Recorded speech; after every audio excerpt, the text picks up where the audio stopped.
Hello, my name is Giorgio Shani, and welcome to this lecture on sustainable development, a post-development critique. It is prepared for QPFD436, Development, Conflict and Peacebuilding, at graduate level at International Christian University in Tokyo. Um, Now, the uh, rationale for this lecture is to introduce you to the concept of sustainable development, with which I think most of you are familiar, and also to introduce you to the idea of post-development. So we'll be attempting a post-development critique of sustainable development.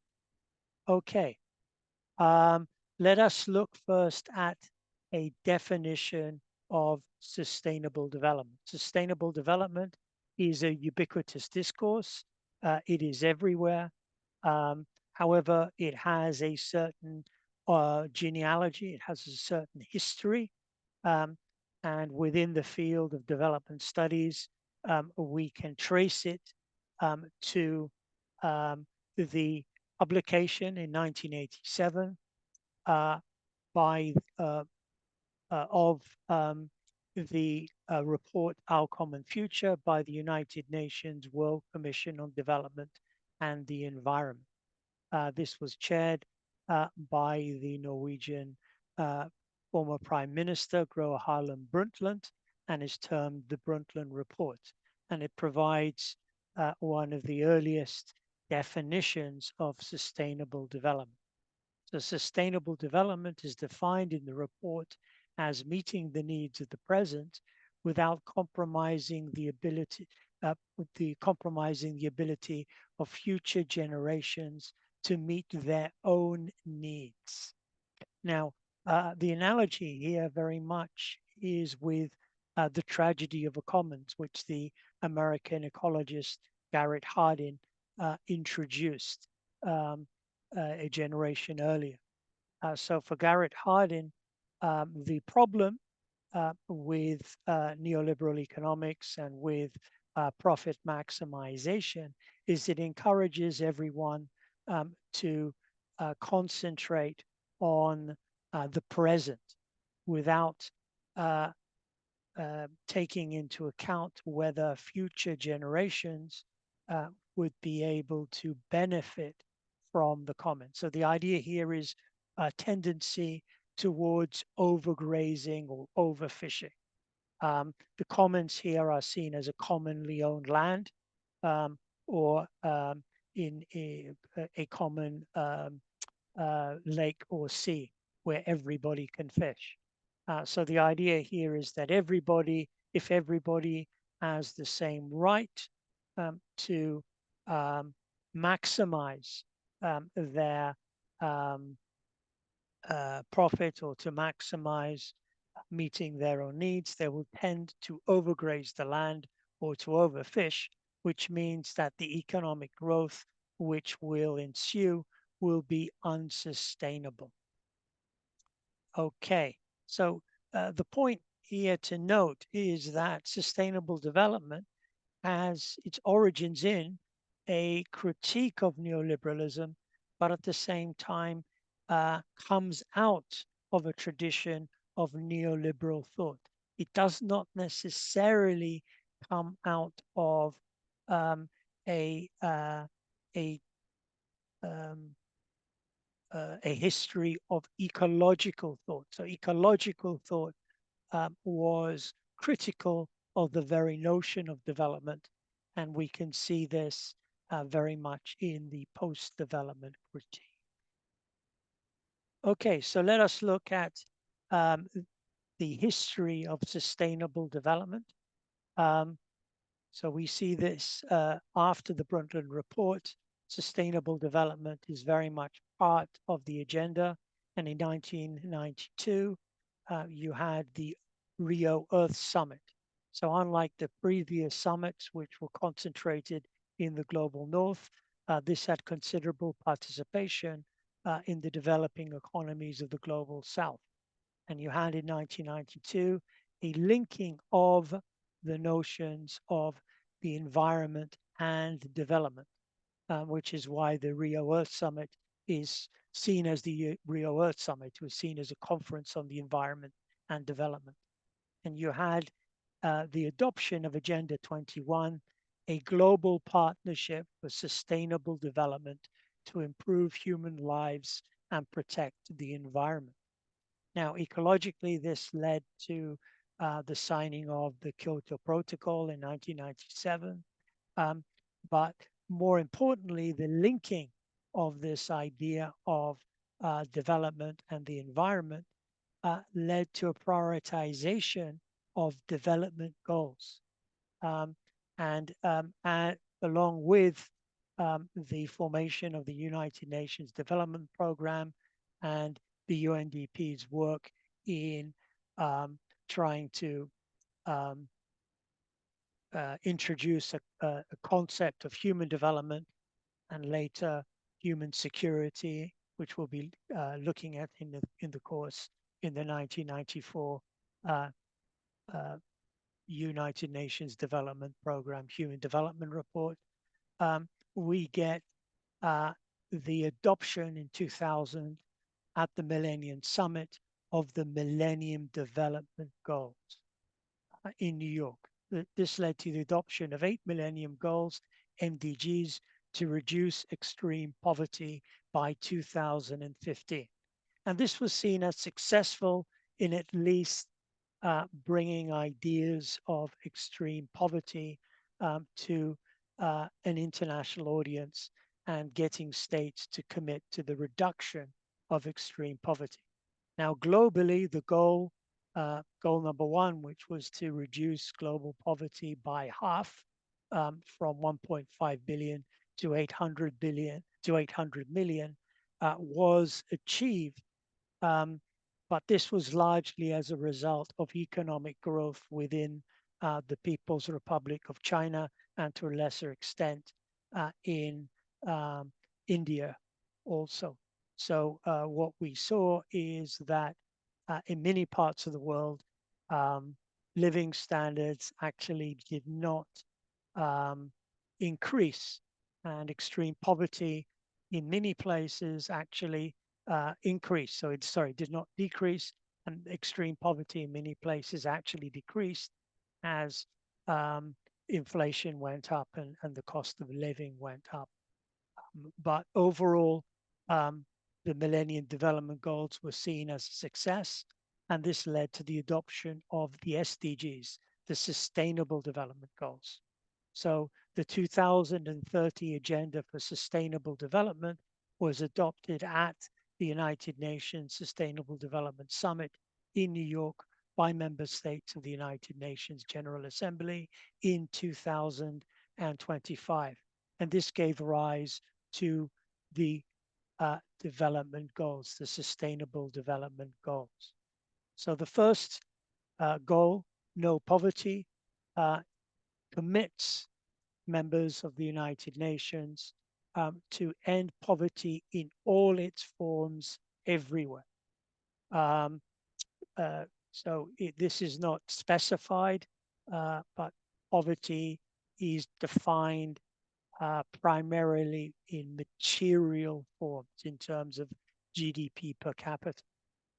Goal number 2, zero hunger, is to end hunger, achieve food security, and improve nutrition, as well as to promote sustainable agriculture. So notice that no poverty does not necessarily guarantee food security.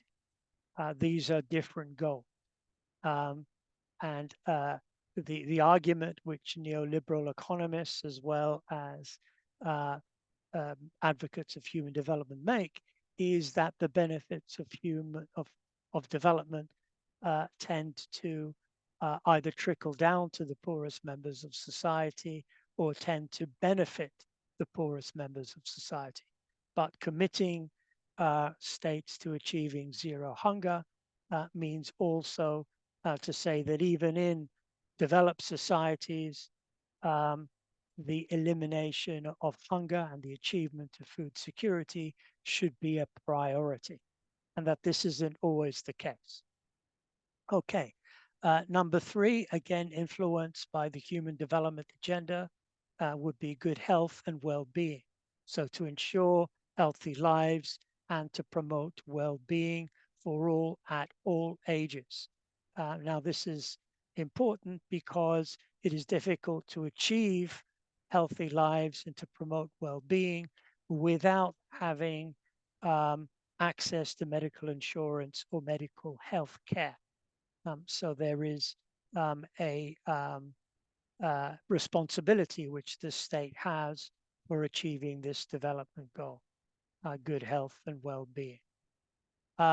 Fourthly, again, influenced by the Human Development Agenda, ensuring inclusive and equitable quality education and the promotion of lifelong learning opportunities for all. So the argument here is that education is as conceived of by human advocates of human development. It's not a means to an end. It's not a means to an end of economic growth. It is an end in itself. So even if you have eliminated poverty and achieved zero hunger, and you provide medical insurance for your population, there is also a responsibility for states and the international community, if the state cannot do it on its own, to provide equal education and equal opportunities for education for all. And this is linked very much to goal number 5, the achievement of gender equality and the empowerment of all women and girls. So a good case study here would be Afghanistan, where you have under Taliban rule, schoolgirls, girls of who are eligible to go to school are not allowed to go to school. This is a clear violation of the UN Sustainable Development Goal number 5 on gender equality.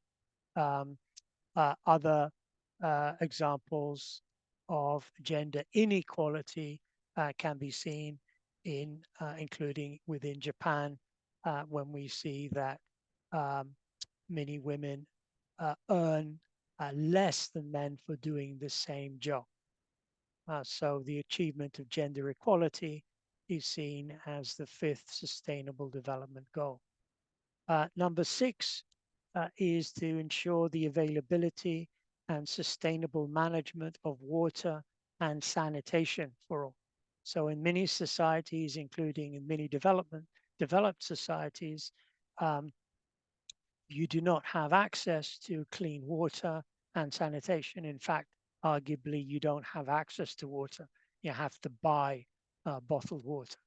In many parts of the world, there is no clean drinking water.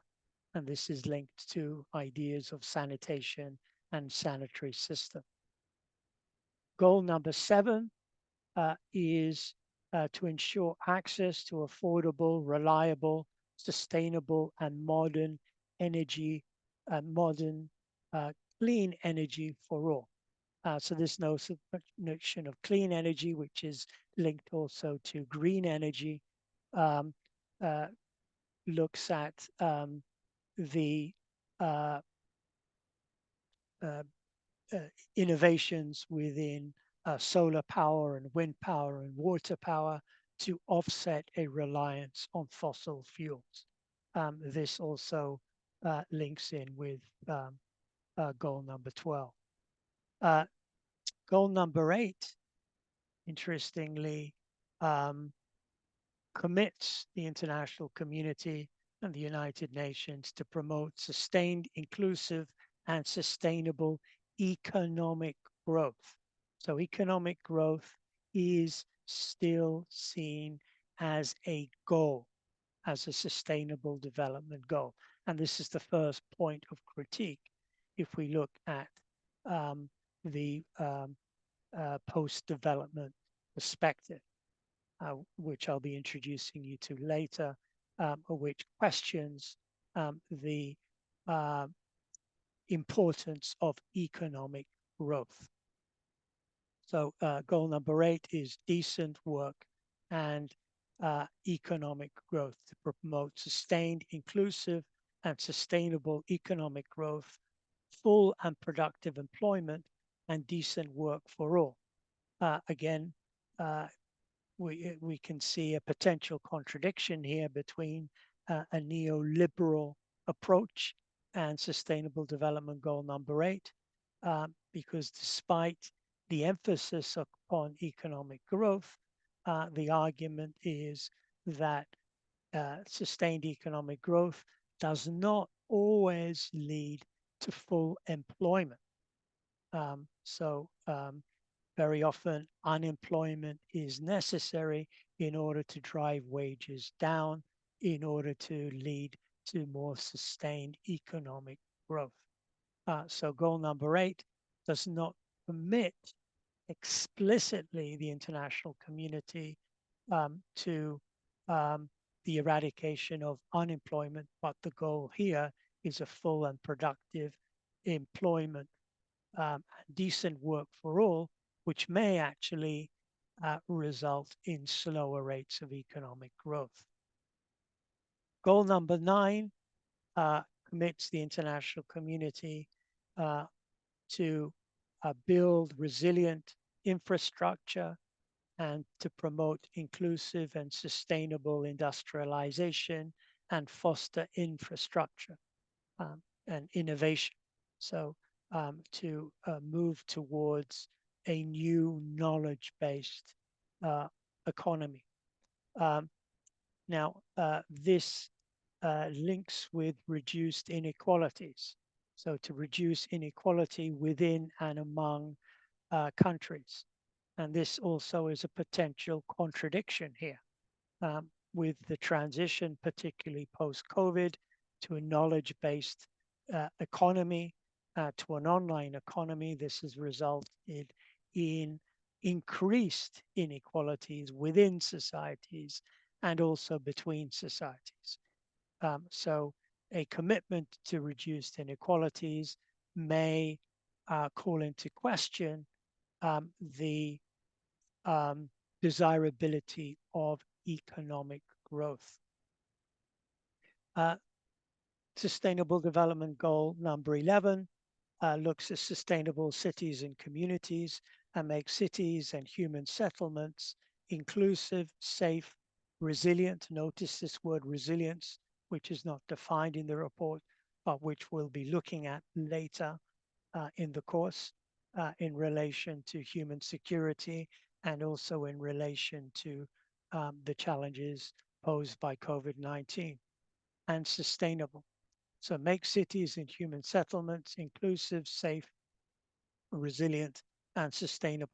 So there's been an increase focus on livability, on making cities livable and not on size. So Tokyo may be the largest city in the world still in terms of population, but it does not rank very highly in terms of livable cities or sustainable cities. Goal number 12 commits the international community to ensure sustainable consumption and production patterns.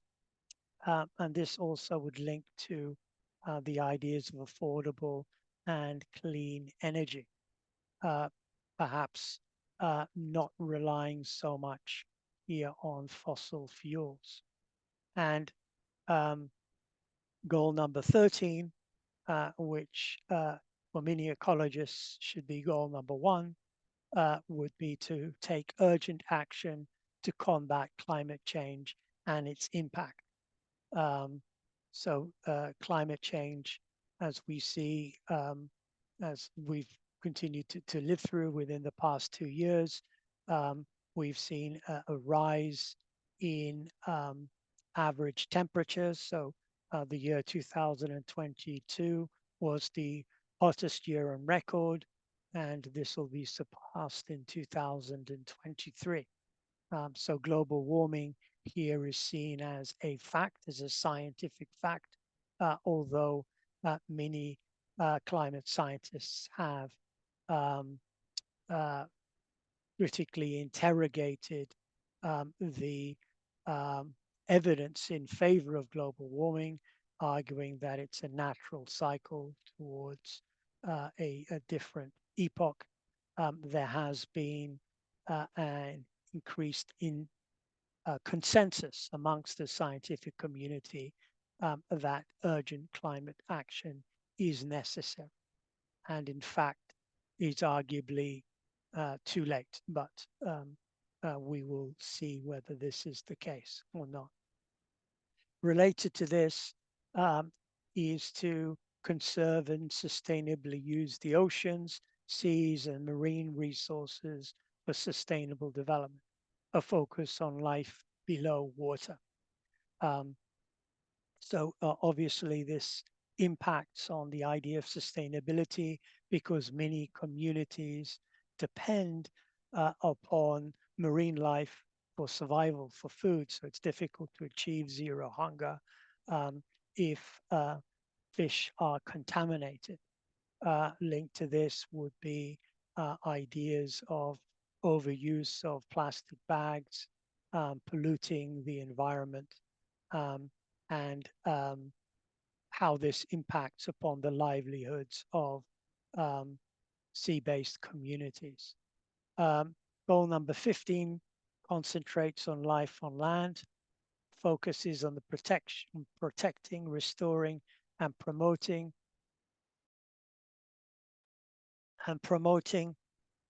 the sustainable use of terrestrial ecosystems, sustainably manage forests, combat desertification, and halt and reverse land degradation and halt biodiversity loss. Goal number 16, peace, justice, and strong institutions, commits the international community to promoting peaceful and inclusive societies for sustainable development, providing access to justice for all, and to build effective, accountable, and inclusive institutions at all levels. And finally, goal number 17 commits the international community to working with private enterprise and local communities to strengthen the means of implementation and to revitalize the global partnership for sustainable development. So we see this in the Global Compact, which emerged from the Millennium Development Goal, which ties in not just states, but which commits not just states, but also companies to adopt these goals, and indeed universities to adopt these goals, as indeed my institution, International Christian University, has done, arguably uncritically. Okay, so let us look at the critique of these Sustainable Development Goals. Now, please note that this critique is what may be seen as an imminent critique. So it shares the idea or shares the view that the Sustainable Development Goals are themselves good things. They are positive developments. It is good for states, the international community, and in private corporations, and indeed educational institutions to commit themselves to these sustainable development goals. It is another question as to whether these sustainable development goals are achievable. And this is one of the questions which will be posed in the next slide. But by an imminent critique, what we're doing is looking at the goals themselves and seeing if these goals are in any sense contradictory. They contradict one another. Okay. So if we look at perhaps the most fundamental flaw in the Sustainable Development Goals, particularly from the perspective of those who are critical of dominant perspectives of development, meaning mainly neoliberalism, but also embedded liberalism, Keynesian economics. These are the development positions which we looked at last time, Marxism, and indeed human development. There is no analysis of the historical or structural roots of poverty and underdevelopment. So this is not shared by Marxism and the underdevelopment position, but we have within these SDGs and the concept of sustainable development, no mention of colonialism and the colonial legacy in the very creation of the notion of a global north or a global south, or a developed and underdeveloped world. We have no mention of capitalism as an economic system which prioritizes economic growth and production for profit. So capitalism may lead to economic growth, but it does not necessarily lead to the eradication of hunger. This is not the objective of capitalism. Capitalism just means production for profit. It does not necessarily mean the eradication of hunger and the provision of jobs for all or clean drinking water.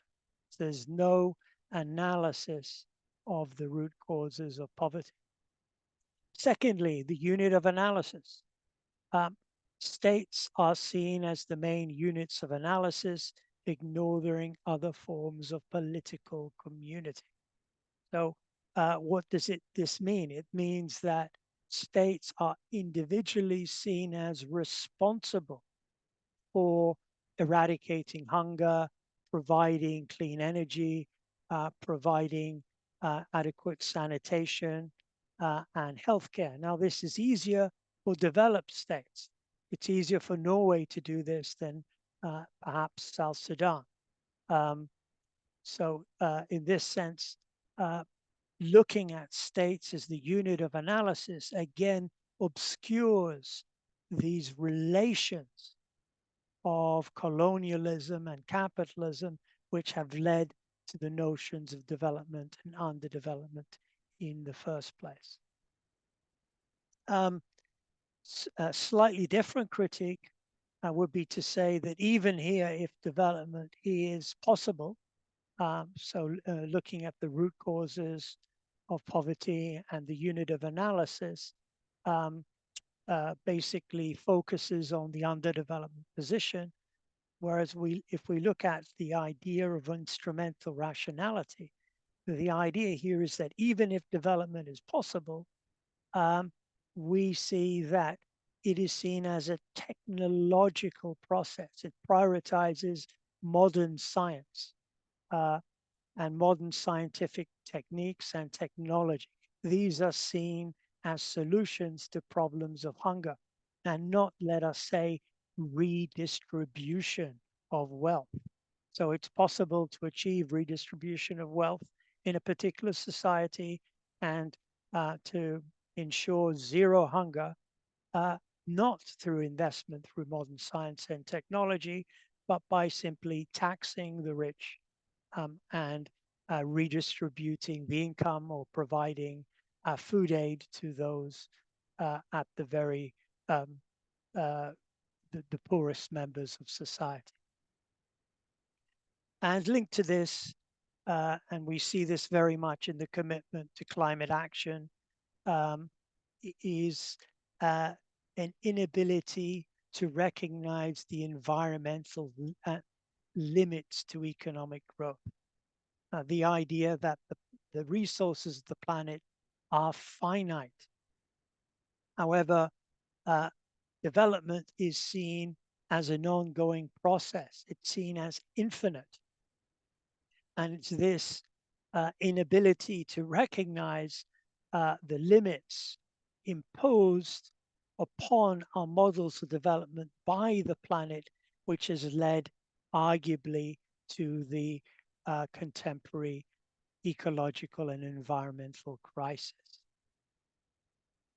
Okay, now this gives rise to a series of questions which I will pose in class and which we will discuss.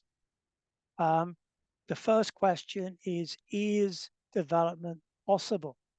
So we're now looking at not only looking at the Sustainable Development Goals, but we are bringing into question the entire notion or the very central concept of development itself. Is it possible? Not all societies have developed. We've had development for at least 70 years since decolonization. But what we've seen is that the goalposts keep changing. Not all societies have developed. Even if they develop economically, they're not seen to have developed according to human development goals and now sustainable development goals. Most societies are classified as developing, and most of these societies are located within the global south, which were societies which were previously colonized by societies in the global north. So is development here possible? Linked to this, is it sustainable? So advocates of the Millennium Development Goals would argue that it was successful. We have halved world poverty, and most of this has been achieved in societies which were previously seen as developing, particularly the People's Republic of China, and to a lesser extent, other members of the BRICS, including India. Notice Russia was seen as the second world and was not seen as part of the global south before the collapse of the Soviet Union. So if we look at China, then it has achieved unprecedented levels of economic growth since the opening up of the economy under Deng Xiaoping in 1978. So you've had over 4 decades of sustained economic growth. But this has been achieved at enormous ecological and also, it could be argued, social costs. So ecologically, China is one of the most polluted, and certainly Beijing, one of the most polluted cities in the world. And we've seen ecologically a destruction of much of China's natural resources. And this has been achieved at social costs. We see this primarily through the one-child policy, which has led to a gender imbalance within society and an aging population. Previously within China, everybody had jobs, everybody had access to a free education. Arguably, this is no longer the case. There is now more income poverty within China and greater inequality, even though in terms of GDP per capita, not income poverty, absolute poverty. Although in terms of GDP per capita, Chinese people are much better off than they were before the opening up of the economy, and indeed before the adoption of the Millennium Development Goals in 2000. Now, if we look at India, then we see even greater ecological and social cost. So India has achieved sustained economic growth, even as economic growth in China has tailed off. However, this has caused unprecedented ecological damage. So I remember going to India as a young child to meet relatives, and everybody had a bicycle. You'd see cows and bullocks and carts on the streets, even of the capital, Delhi. Not everybody had access to cars, and most cars were Indian-made ambassador cars, which didn't really work very well. When I went back in the 2000s and the 1990s to do doctoral research, I saw that people were beginning to have cars. You still saw cows and bullocks on the streets and carts on the street. Um, if you go back today, everybody has a car, even though they're not necessarily um, functioning traffic lights. Again, you still see the cows, but it is almost impossible to breathe because of the environmental pollution. Um, and the social costs, particularly during COVID, have been felt amongst the poorest members of society who were um, dependent upon um, people going out and spending money. And you see on the streets of Delhi rickshaw drivers, um, as well as people who would be depending or providing services on the street corners. So here we have ecological costs and social costs with rising inequality. Uh, and this rising inequality has been unevenly distributed across social, religious groups as well uh, as being gendered. So Dalits, meaning members of the lower castes or the scheduled castes, have not necessarily benefited to the same degree from levels of economic growth as people in other walks of life, particularly those who are seen as amongst the highest or twice born castes. And Muslims in particular have not experienced the same levels of economic growth as the other members of religious communities. It's also gendered, so we see living standards for women have not necessarily gone up.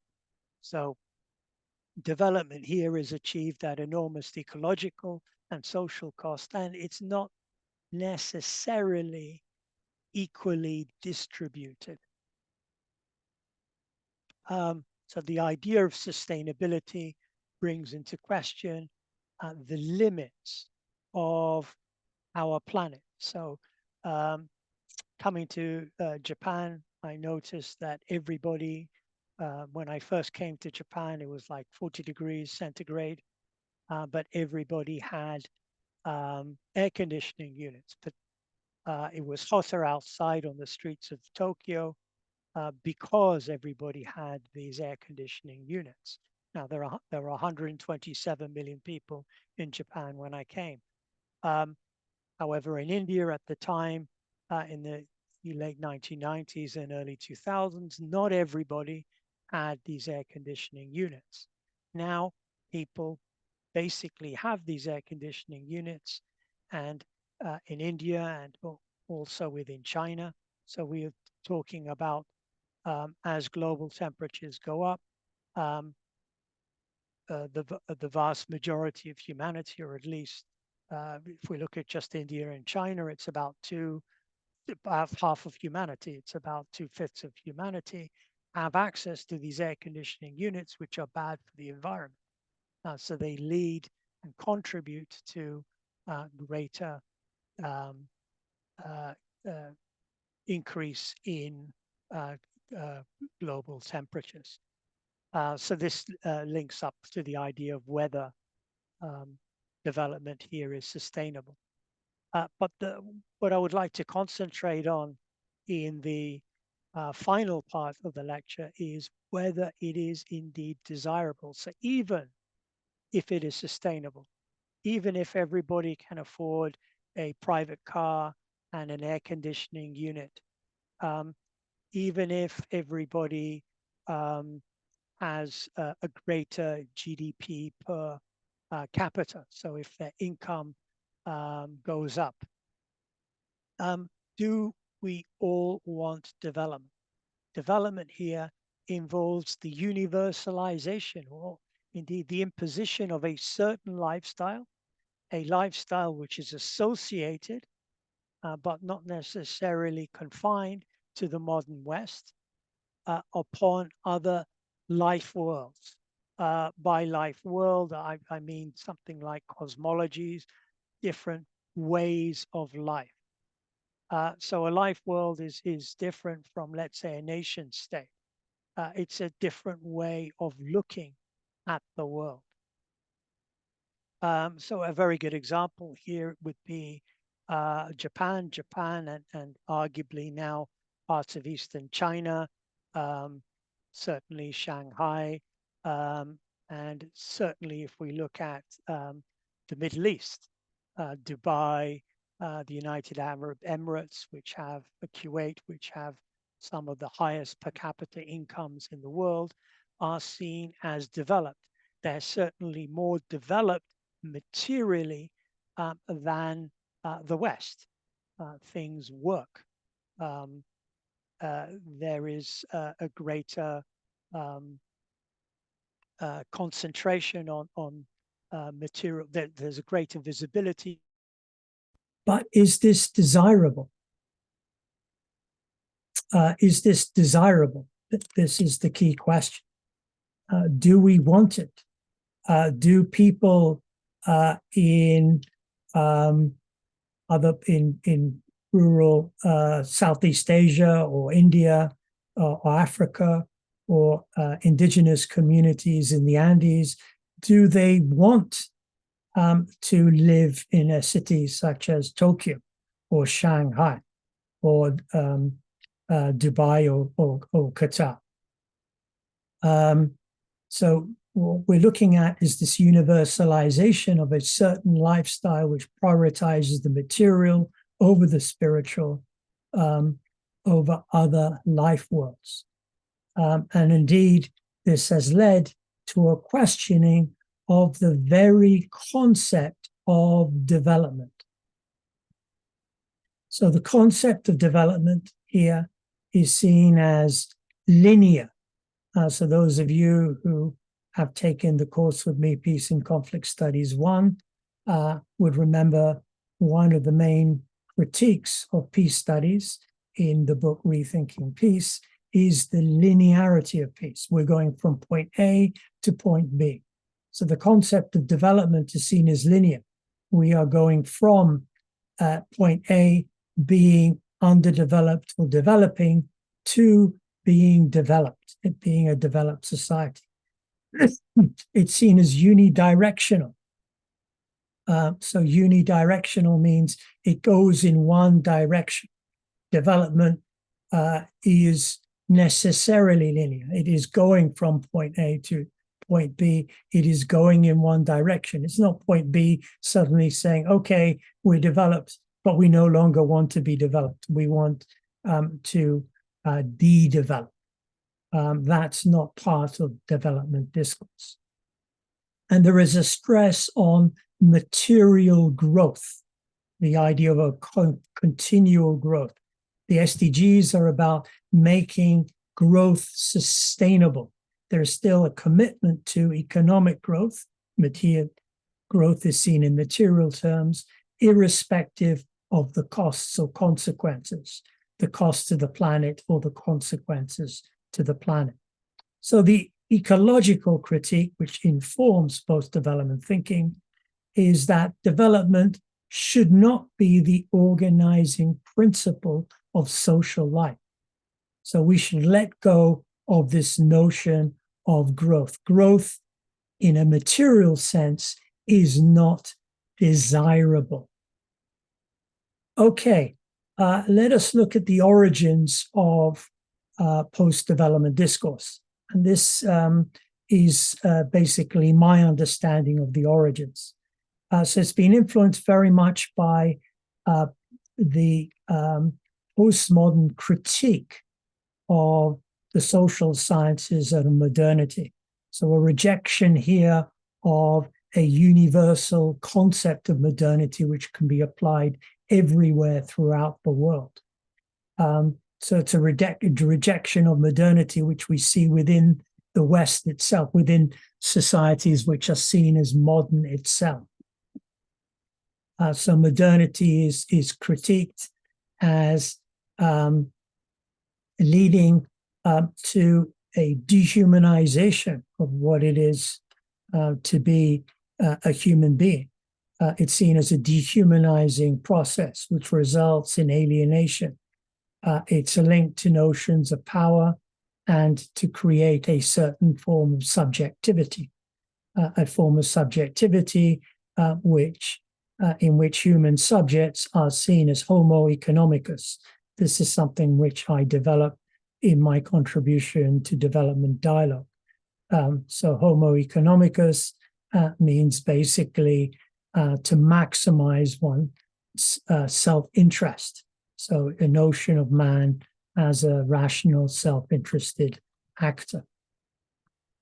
Now, this critique of modernity is closely associated with the post-colonial critique, which sees post-colonialism is based on the idea not that we have that colonialism has ended, but the imperialism is continuing. Post-colonialism should be seen as after the onset of colonialism, which is a process which is still continuing. So closely associated with this is Ashish Nandi's concept of the idea of the psychology of colonialism, this desire to be specifically like the colonial power, like the West. So as previously mentioned, the notion of development is premised on the idea that there are developed societies and developing societies, and developing societies aspire to become developed. And the definition of development is monopolized here by Western concepts, not necessarily by the West, because certainly if we look at the concept of human development, the pioneers of the human development concept were Amartya Sen, an Indian economist, and Mahabubul Haq, a Pakistani economist. So the idea of human development was seen as a theory of development for the global South, but not for the global South, not restricted to the global South, but a theory of development from a Southern perspective, which could be applied universally. However, if we look at the post-colonial critique, it opens up, along with the postmodern critique, which is a rejection of modernity, it opens up the idea that other ways of life are equally desirable. So this Western material emphasis or secular emphasis upon economic growth is not necessarily here the best way to organize social life. So the post-Western here is slightly different from the postmodern because it opens up the possibility of multiple modernities existing. The idea that there's a Chinese and a Japanese modernity and that there are other forms of modernity. So a post-Western approach would be to say that a Western concept of modernity is not necessarily the best, and that many societies may concentrate not on a material form of modernity, which is a Western concept of modernity, but also a form of modernity which has been reproduced and replicated within Japan and arguably within the People's Republic of China. But many societies may think that their own way of life is better suited and more sustainable in this sense than achieving the material affluence of what is seen as the modern West or westernized societies. And linked to this is the notion of the post-human or the post-anthropocentric. This prioritizes the environment and the needs of our planet over human beings. So quite frankly and quite simply, from a post-human or post-anthropocentric perspective, the problem with development is it prioritizes the needs of human beings over the environment, and that we can never, and that, so I'm sorry, that development can never be sustainable. Development can never be sustainable because we are prioritizing the needs of a certain species on the planet over everybody else. So development is the cause of climate change. It is the cause of environmental degradation. And we need an emphasis upon degrowth, as we'll be looking at later, and an emphasis upon making human beings less central to the planet. So this is a critique here of development. Development can never be sustainable. So this has given rise to new approaches, both within the global north and the global south, whatever these terms mean. Within Europe, the emphasis is on décroissance, or degrowth. So amongst many communities, when I say within Europe, well, I'm not talking about nation states. I'm not talking about private corporations. I'm not necessarily talking about local communities, but there is an emphasis upon degrowth, upon slow living, slow food, concentration on lifestyles, particularly in many parts of Europe, rather than economic growth. So if economic growth means working for 80 to 100 hours a week, then this is rejected. So it's better to have for economies to be in states of recession. Indeed, if we look at Japan, Japan has technically been in recession, or was in recession for 30 years. However, within Japan, you see that if we look at many of the Sustainable Development Goals, Japan has achieved many of these Sustainable Development Goals. There is certainly less inequality, although there is greater gender inequality within Japan than in many other so-called developed societies in the world. So the so-called lost generation within Japan has also given rise to different expectations. So people do not expect perhaps to have the same wealth as their parents or previous generations, but at the same time, they do not wish to have the same work ethics. They do not wish to have the same working hours and to devote their lives to their children or grandchildren. Japan also has one of the lowest population growth rates in the world. So although the concept of degrowth is closely associated with the work of Serge Latouche and other post-development thinkers within Europe, it also can be applied to places like Japan. So an emphasis on degrowth and on leaving the corporate world and moving away from cities to more sustainable rural communities. Within Latin America, and particularly within the Andean regions, the Andes, part of what today will be seen as Ecuador, arguably Colombia, but also Peru, you have the concept of buen vivir, in Spanish, living well, or sumak kausai, life in harmony, which looks here at, it means roughly living well or life in harmony, living well in Spanish, or life in harmony. It's developed as an alternative to Western notions of development. And it can be seen as a form of biocentrism rather than anthropocentrism. By biocentrism, it means extending notions, modern notions here of rights or of being to all sentient beings, including what are seen as inanimate objects. So we can't say, let's say in typical Western discourse of human development, that all human beings should have rights, because we're confining the idea of rights only to human beings.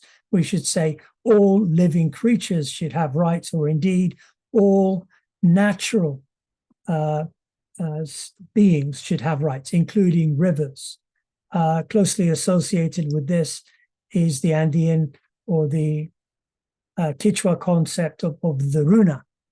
Runa is very interesting because the runa applies to everything.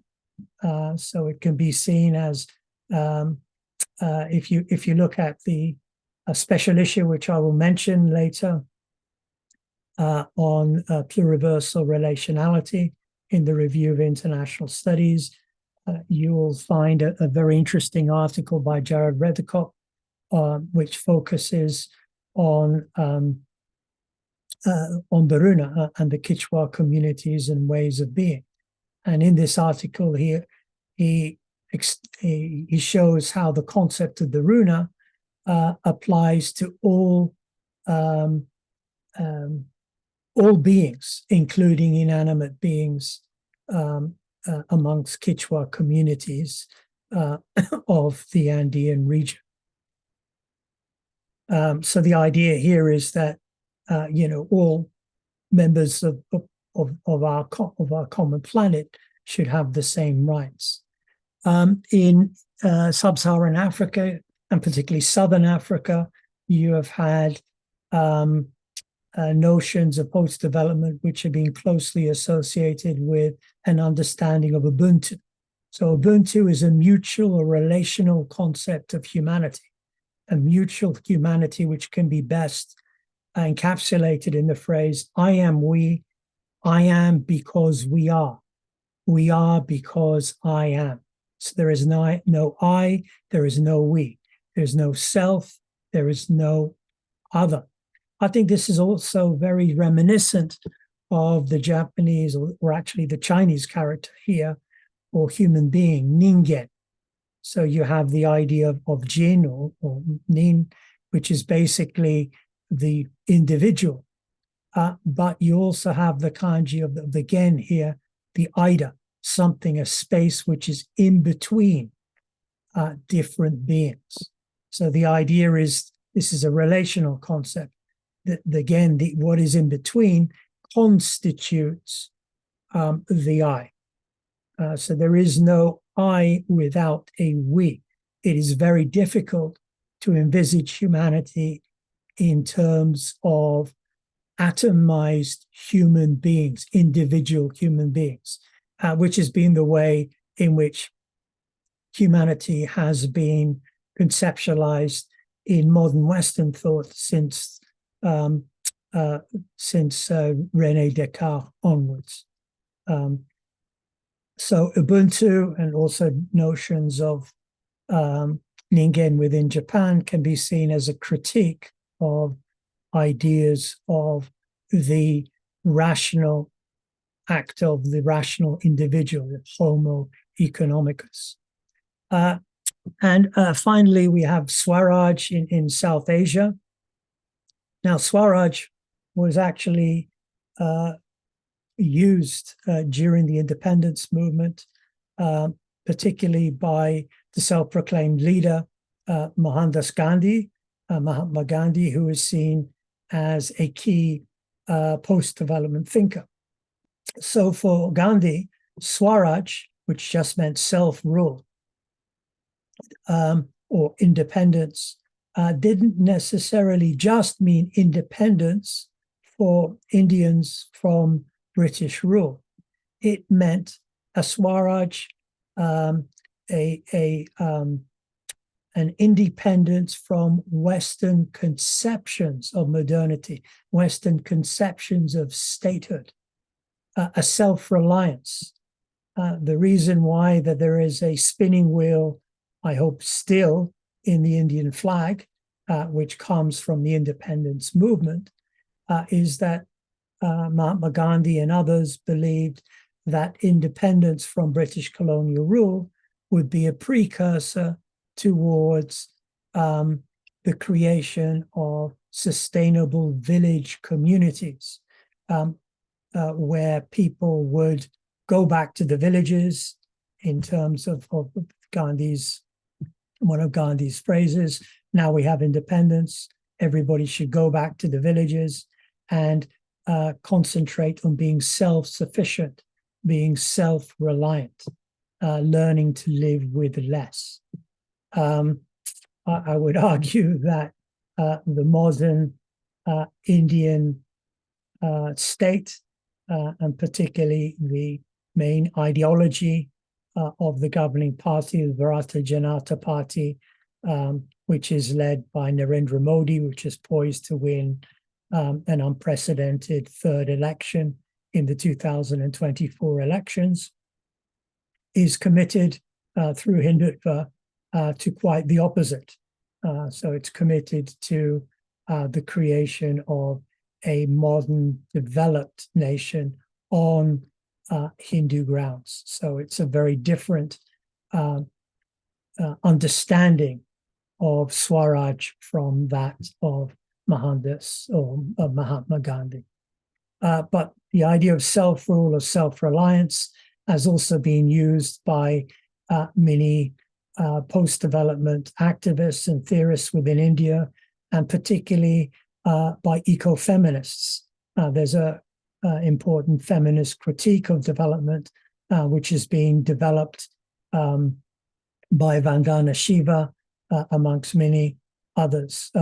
So Vandana Shiva's work, she's been seen as a pioneer of post-development within the past 30 years, and has used the technologies here of globalization and the internet to bring the message of rural self-reliance and self-rule and rejection of Western masculinist notions of development, of mastery over the environment, which is seen as very much part of a masculinist imaginary.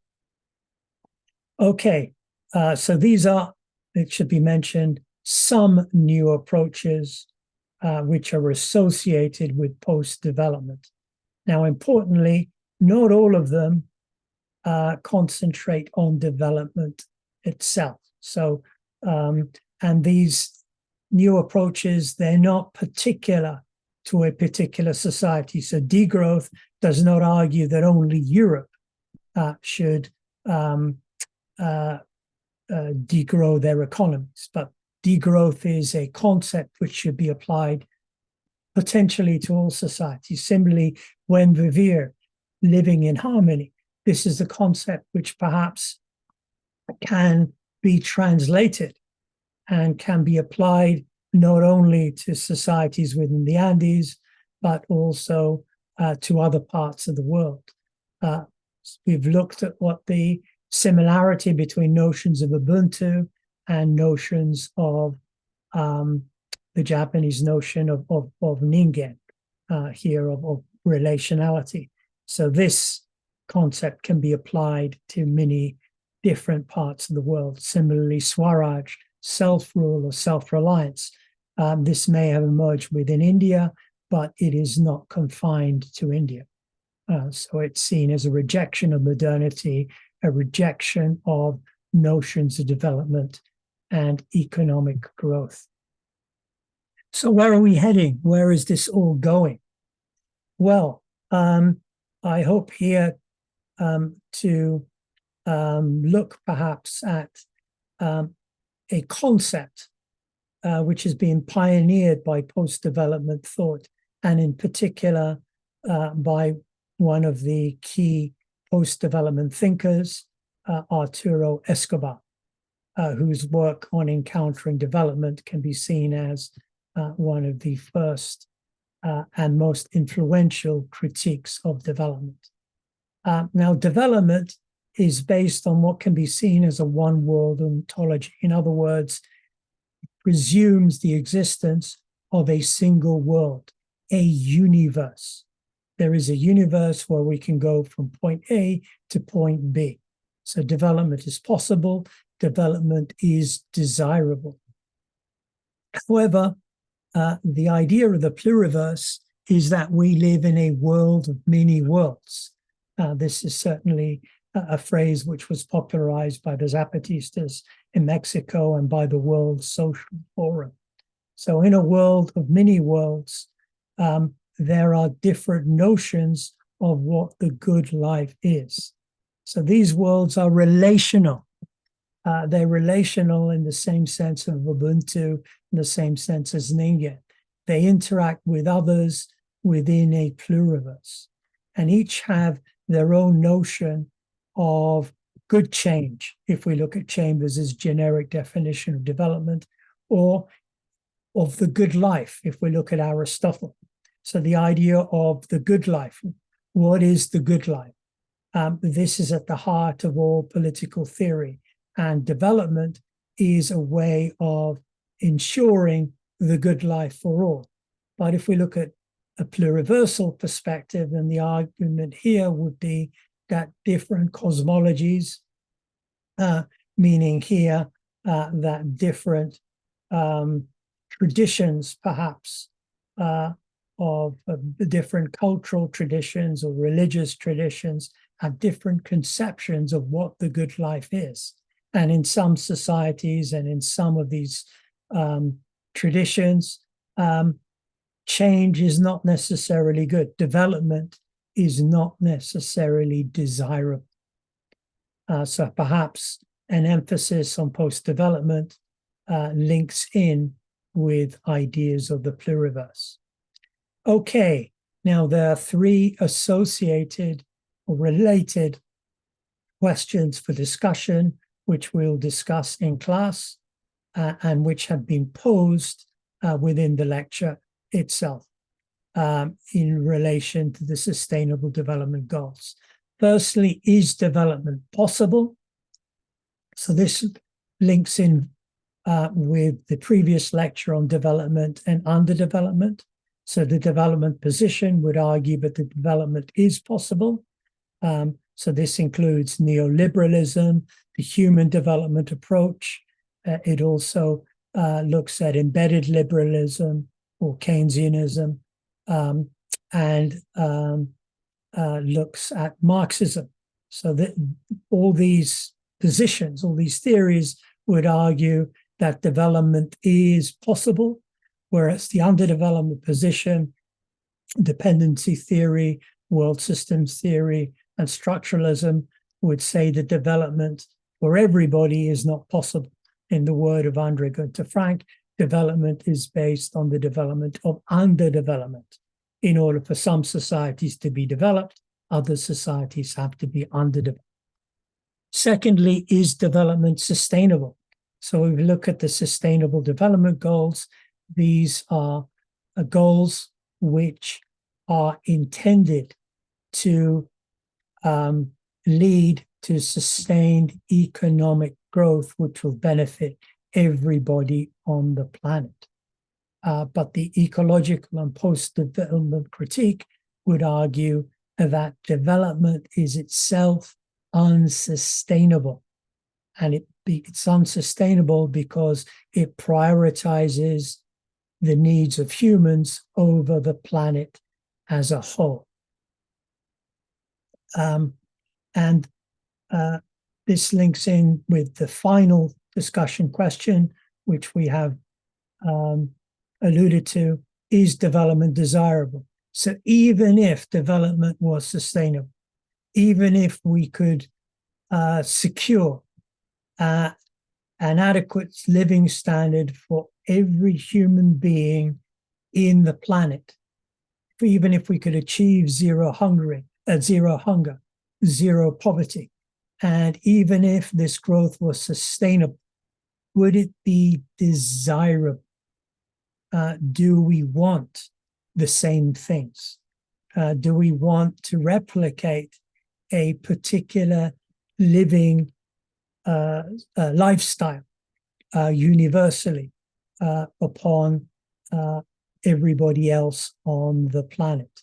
Or from a pluriversal perspective, should we accept that there are different conceptions of the good life, different conceptions perhaps of good change in different parts of the world, in different cultural communities or cosmologies? Okay, now there is an exhaustive further reading list because this is premised on literature on sustainability and on post-development, which has been in existence for at least 25 years. But I would recommend, if you have time, reading Arturo Escobar's classic Encountering Development, The Making and Unmaking of the Third World, which critiques the notion of development and paves the way for post-development discourse. On Moodle, I have already shared a more recent article, contribution to a forum by Ilan Kapoor on decolonizing development studies. He actually critiques notions of development and post-development from a decolonial perspective. Also in a review of international studies, if you're interested more in ideas of pluriversality and relationality, then there's the special issue, which I co-edited along with Tamara Trumpsell and Navneeta Chadha Behera on pluriversal relationality. So please look at that. I may be sharing that later.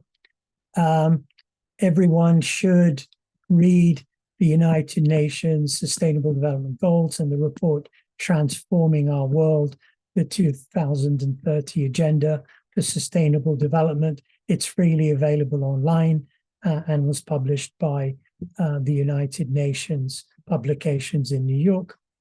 And finally, on Moodle, I have uploaded a link to an entire special issue on the Development Dictionary at 25, Post-Development and its Consequences in Third World Quarterly by Aram Ziai. And this includes contributions by Arturo Escobar and others. And this takes into account 25 years of post-development critique in Third World Quarterly. Okay, I hope you have enjoyed this lecture, and I greatly look forward to class discussion. Thank you very much.